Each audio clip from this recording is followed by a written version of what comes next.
All right, so I really want to talk about some of the symbolism that we see in this final scene between Mike and Will in Stranger Things 4. The lighting in this scene is used to convey a message, and I think it's really fun to look into what that message might be.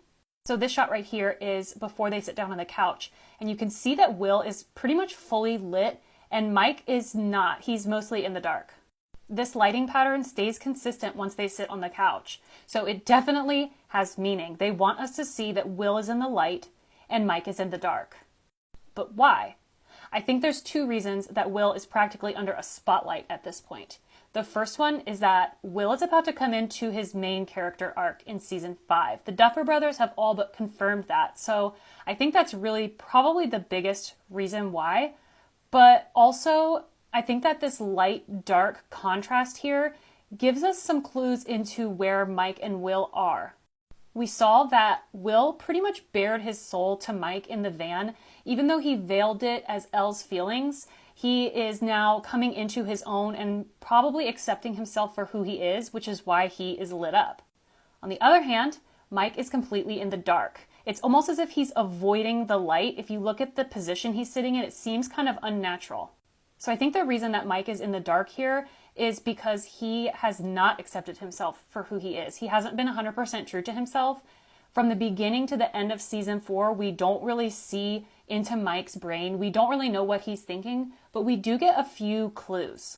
I think this lighting choice is meant to contrast the fact that Will has been honest and Mike has not. So what is Mike not being honest about? We saw him give Elle a love confession, and if we take that at face value as the entire point of his arc, we're really doing Mike a disservice.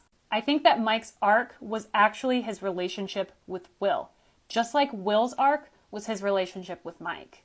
Mike acted as if he ignored Will at the roller rink, but based on what he said, we know that that's simply not true. He was paying very close attention to Will, and I think that he really just can't help that. During the course of the season, we saw these two boys go from friends that had been distant back to having a really strong bond. So we see Mike touch Will, and it's basically under a spotlight for us. It is showing us a direct contrast to the airport awkward hug. So even though Mike is probably hiding some things about himself, he is leaning into being Will's best friend. This entire scene felt like it came straight out of season 2. There was a lot of lingering shots and a lot of focus on these two friends having a conversation. And I think that this really sets up what we're going to see from Mike and Will's friendship in season 5.